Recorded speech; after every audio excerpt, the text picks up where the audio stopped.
मैं बकरी ना मैं भेड़ी, ना मैं छुरी कंडास में। मोको कहाँ ढूंढे रे बंदे, मोको कहाँ ढूंढे रे बंदे।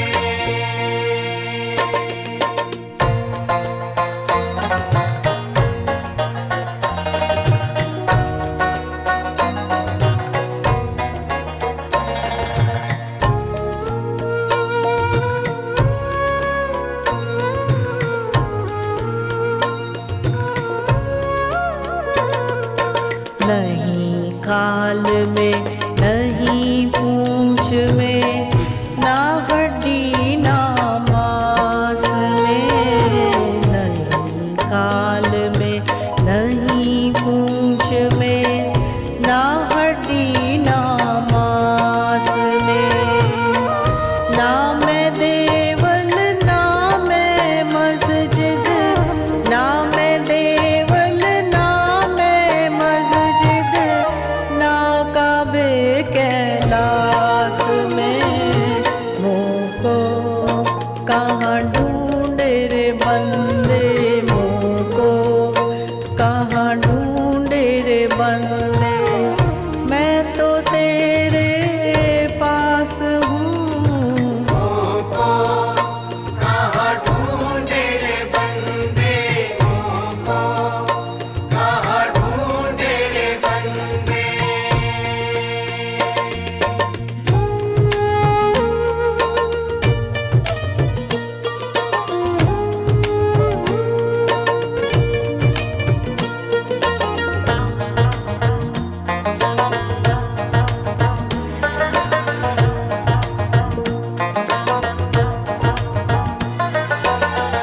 ना तो कोनो क्रिया कर्म में, नहीं जोग बैराग में। ना तो कोनो क्रिया कर्म में, नहीं जोग बैराग में। खोजी होए तो तुरत मिले हो, खोजी होए तो तुरत मिले हो। पल भर की तलाश में। मोको कहाँ ढूंढे रे बंदे, मोको कहाँ ढूंढे रे बंदे। मैं तो तेरे पास हूँ। मोको कहाँ ढूंढे रे बंदे, मोको कहाँ ढूंढे रे बंदे।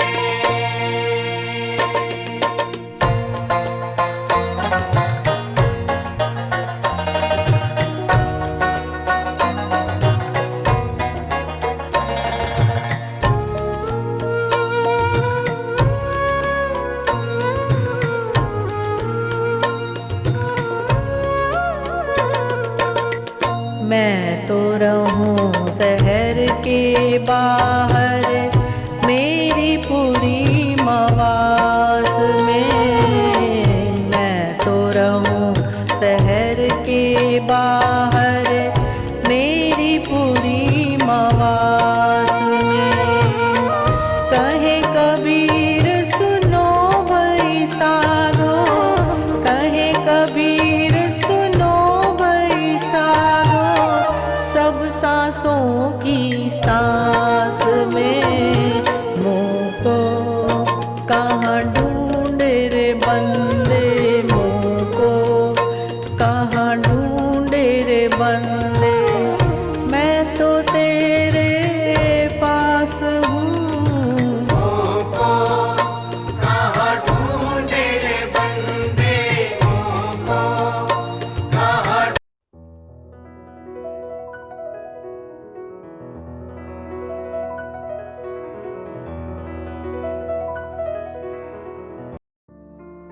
दुनिया में रहते हुए रूहानियत की ओर ध्यान केंद्रित कैसे रखें? जो दुनियावी ज्ञान है वो बाहर की दुनिया का ज्ञान है। जो हमारा रास्ता है उसे संदर्शन सिंह जी महाराज पॉजिटिव मिस्टिसिज्म का रास्ता बताया करते थे कि हमने घर गृहस्थी में जीना है और अपनी ज़िंदगी जीते हुए ध्यान प्रभु की ओर करना है। तो बाहर की जानकारी चाहिए ताकि हम इस दुनिया में सही तरीके से जी सकें, लेकिन उसके साथ साथ अंदर की दुनिया, अध्यात्म की दुनिया की जानकारी बहुत ज़रूरी है, क्योंकि जब तक वो नहीं होगी तब तक हम अपनी मंजिल तक पहुंच नहीं पाएंगे। तो जब हम बाहर की दुनिया का ज्ञान पाते हैं, दुनियावी ज्ञान जब ग्रहण करते हैं, तो हमें ये नहीं सोचना चाहिए कि हमें ये ज्ञान अंदर की दुनिया में बढ़ने के लिए भी इस्तेमाल करना है। दोनों को हमें अलग अलग रखना चाहिए। जैसे ये दुनिया का ज्ञान है, तो जब इसका ज्ञान हम पाते हैं, जब हम पढ़ते लिखते हैं, दिमाग यूज़ करते हैं, उसे सही तरीके से करें। लेकिन ये ना सोचें कि हमने जैसे बैचलर्स डिग्री करी, फिर मास्टर डिग्री करी, फिर पीएचडी कर ली किसी चीज़ में, कि हम बहुत ज्ञानी हो गए हैं कि हमें अंदर की दुनिया में फ़ायदा होगा। हम ये जाने कि बाहर की दुनिया का ज्ञान हमें बाहर की चीज़ों में फ़ायदेमंद होगा। तो इसमें जो मेहनत करते हैं, ये मैं सोचे कि इस मेहनत का फ़ायदा इस आध्यात्मिक ज्ञान की ओर भी होगा। ये जाने कि आध्यात्मिक ज्ञान को पाने के लिए मेहनत इस और करनी होगी। वो मेहनत क्या है कि हम भजन अभ्यास करें, सिमरन करें, ध्यान टिकाएं, रोज़ाना टिकाएं, बाकायदगी से टिकाएं। तो दोनों ज्ञानों में जब हम एफर्ट डालते हैं, मेहनत करते हैं, तो हम उनमें तरक्की कर सकते हैं। लेकिन ये नहीं सोचना चाहिए कि दुनियावी ज्ञान हमें आध्यात्मिक ज्ञान में मदद करेगा। आध्यात्मिक ज्ञान हमें दुनियावी ज्ञान में ज़रूर मदद करता है, क्योंकि जब हम अध्यात्म के रास्ते पर चलते हैं तो हमें एक अच्छा इंसान की क्या कैरेक्टरिस्टिक्स हैं वो समझ में आती हैं। और जैसे जैसे हम सबके साथ जुड़ते हैं तो जो मन माया के पर्दे हैं वो हटने शुरू होते हैं और हमारे अंदर सद्गुण भरने शुरू हो जाते हैं, ताकि बाहर की दुनिया में जब हम जीते हैं तो हमारे रिश्ते नाते, हमारे तौर तरीके ऐसे होते हैं जिससे बाहर की दुनिया में भी सुख चैन हो, शांति हो।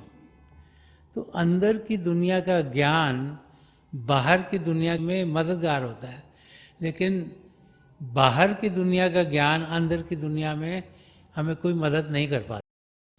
क्या सद्गुणों को अपने जीवन में ढालने से अंदरूनी तरक्की होती है? सद्गुणों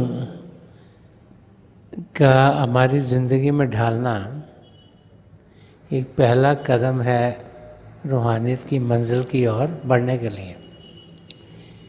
तो जब हम सच्चाई के रास्ते पर चलते हैं, जब हम अहिंसा का रास्ता अपनाते हैं, प्रेम से जीते हैं, करुणा से जीते हैं, निष्काम सेवा भाव से जीते हैं, किसी के मददगार होते हैं, ह्यूमिलिटी से जीते हैं, नम्रता से जीते हैं, तो फिर अभ्यास के लिए बैठते हैं तो हम देखते हैं हमारी तरक्की ज़्यादा होती है, क्योंकि हमारे अंदर हलचल कम होती है। जिसके अंदर हलचल होगी वो तरक्की कर नहीं पाएगा। इसलिए सद्गुणों का हमारे अंदर होना ज़रूरी है ताकि हमारा अभ्यास बढ़े। अब जैसे जैसे हम अभ्यास करते चले जाते हैं वैसे वैसे रूह की पवित्रता और बढ़ती चली जाती है, उसकी सफाई होती चली जाती है, उस करके भी सद्गुण हमारे अंदर और आने शुरू हो जाते हैं। तो ये दोनों चीज़ें एक दूसरे को मदद करती हैं। हम अपनी तरफ से कोशिश करें कि अपने अंदर सद्गुणों को ढालें और फिर हम देखेंगे कि हमारे अभ्यास बेहतर होंगे। और फिर जैसे जैसे भजन अभ्यास के लिए हम ज़्यादा समय निकालेंगे, हम देखेंगे कि आस्ते आस्ते सद्गुण हमारी ज़िंदगी में बढ़ते चले जाएंगे। तो एक किस्म का सर्कल है, एक चीज़ दूसरे को मदद करती है। इंसान पहले से ज्यादा उदासी और मायूसी का क्यों अनुभव कर रहा है? इन जो पिछले चंद साल हैं उनमें काफ़ी तकलीफ़ें कई भाई बहनों की ज़िंदगी में आई हैं, और बहुत से भाई बहन हैं जिन्होंने बहुत कुछ गंवा दिया है। कईयों के काम चले गए, कईयों के रिश्तेदार चले गए, कईयों के माँ बाप चले गए, कईयों के भाई बहन चले गए। तो मायूसी होना तो नॉर्मल है। इंसान आजकल ज़्यादा उदास है क्योंकि उसे लगता है कि कई चीज़ें उससे छिन गई हैं जो उसकी अपनी थी। हमें ये सोचना चाहिए कि ज़िंदगी में ऊंच नीच चलती रहती है। अगर आप हिस्ट्री की ओर देखो तो कोई ऐसा लंबा पीरियड नहीं जिसमें कोई ना कोई जंग ना हुआ हो। तकलीफ़ें इंसान की ज़िंदगी में आ जाती हैं, लेकिन हमें उन तकलीफ़ों से घबराना नहीं, हमें अपने कदम अपनी मंजिल की ओर बढ़ाते चलते जाना है। उदासी इसलिए भी है आजकल कि चीज़ें बहुत सी इस दुनिया में हो गई हैं जो कि हम चाहते हैं कि हमें मिले। जिस किस्म का एटमॉस्फेयर बना है उसमें नई नई नई चीज़ें रोज़ निकलती चली आती हैं, और इंसान को लगता है मुझे ये भी चाहिए, मुझे वो भी चाहिए, मुझे वो भी चाहिए, और हर एक चीज़ वो पा नहीं सकता, तो उसके अंदर फिर उदासी बढ़ जाती है। पुराना समय था, चीज़ें थोड़ी होती थी, उनको पाने के लिए भी बहुत ज़्यादा एफर्ट नहीं करना पड़ता था। आजकल के टाइम में बहुत से भाई बहन हैं जो दो दो जॉब्स करते हैं क्योंकि उन्हें लगता है मुझे ये भी चाहिए, मुझे ये भी चाहिए, मेरे पास ये भी होना चाहिए।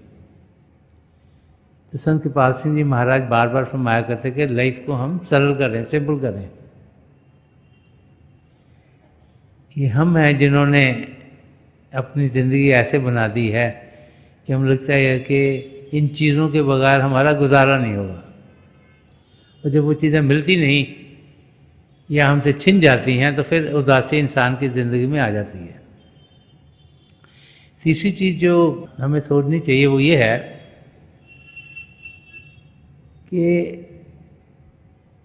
बहुत सी बार हम सबका ध्यान दुनिया में इतना ज़्यादा लगा रहता है कि प्रभु को हम भूल जाते हैं। प्रभु को हम तभी याद करते हैं जब हमें कोई चीज़ चाहिए होती है।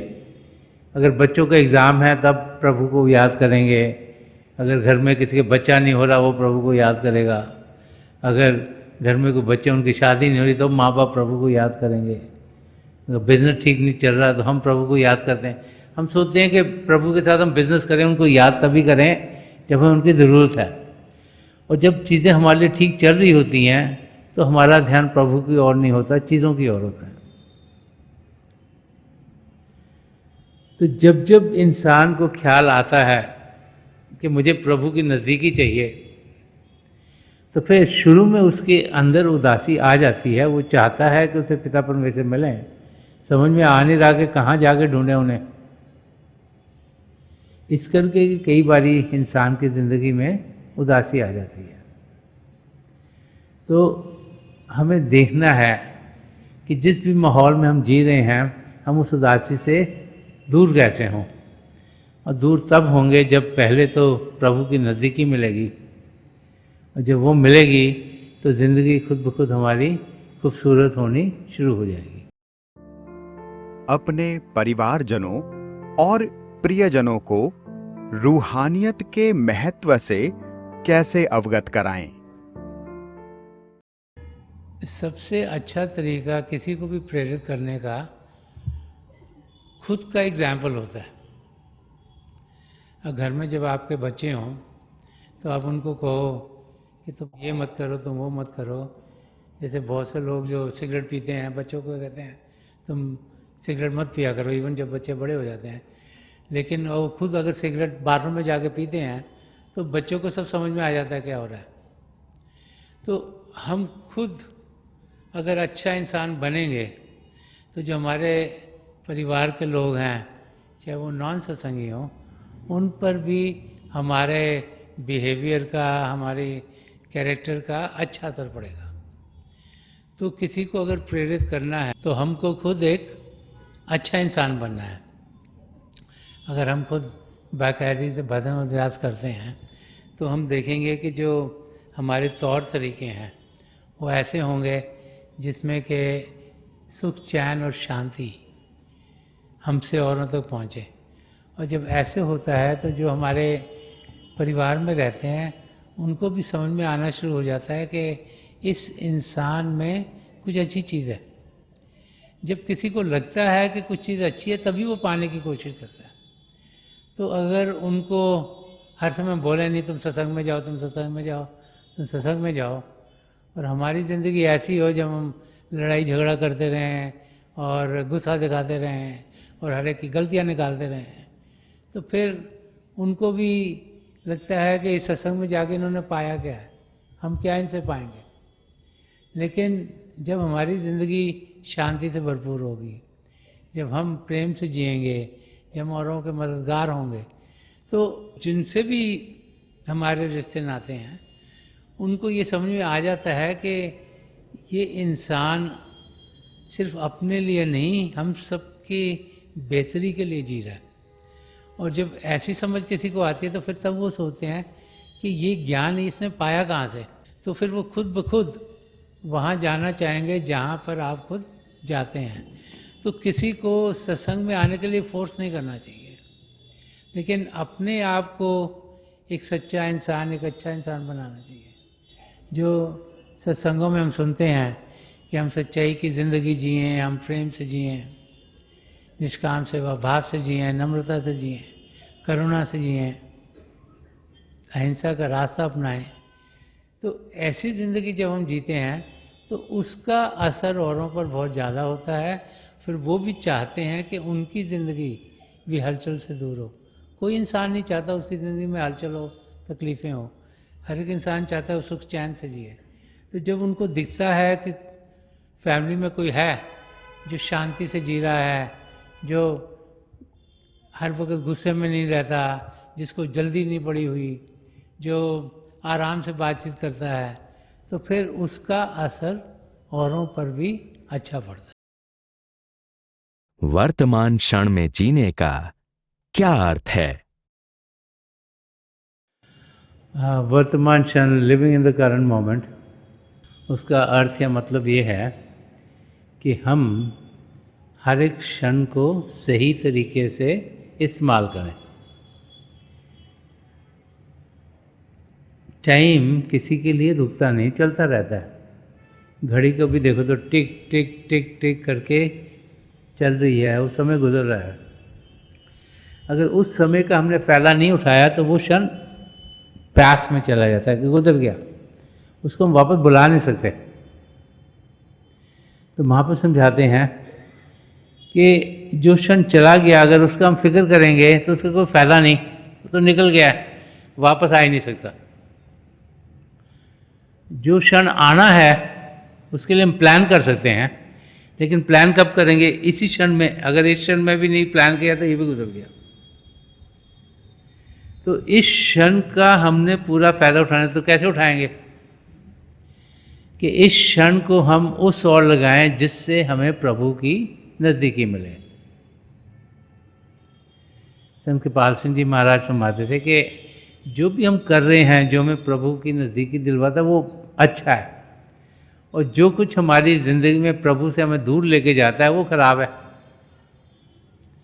तो हमें अच्छी चीज़ें करनी चाहिए। हमें जो ये क्षण है जो हमारे सामने है,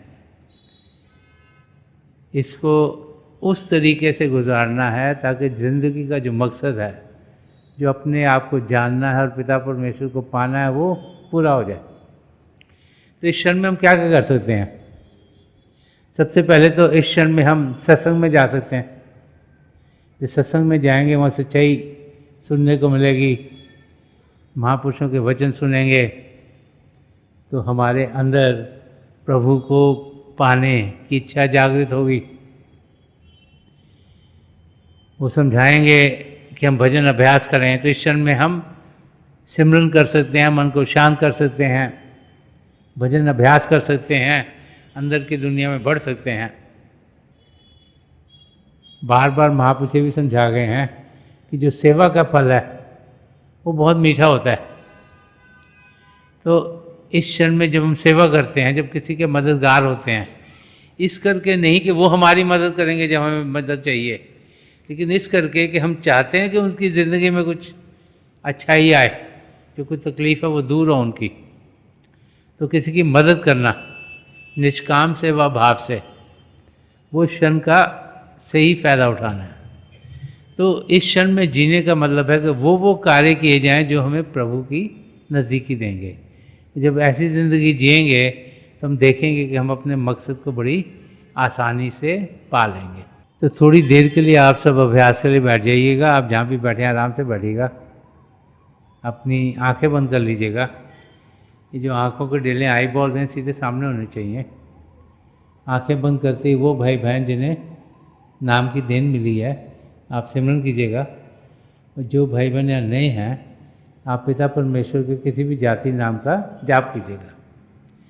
जाप मन ही मन करना, ऊंचा नहीं दोहराना। आपके सामने रोशनी के चिन्ह दिखेंगे और बहुत से नज़ारे आपको देखने को मिलेंगे। जो कुछ दिखता है उसके बीच में देखिएगा, और जो जो आपके लिए बेहतर है वही प्रभु आपकी ज़िंदगी में ढालते चले जाएंगे। मेरी पिता परमेश्वर के चरण कमलों में जो पिछली संचय के महापुरुष हुए हैं, हजूर बाबा सावन सिंह जी महाराज, परम संत कृपाल सिंह जी महाराज और दयाल पुरुष संदर्शन सिंह जी महाराज के चरण कमलों में यही प्रार्थना है कि जो जो हम सबके लिए बेहतर हो वही हमारी ज़िंदगी में ढले। हम प्रभु की नज़दीकी पाएँ और उनकी जोत से जुड़ते हुए अंदर के मंडलों में उड़ान कर पाएँ। थोड़ी देर में मैं आपको इस बैठक से उठाऊंगा और मेरी शुभकामनाएं आप सबके साथ हैं।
छोड़ दीजिए जी, प्लीज़ लीव ऑफ।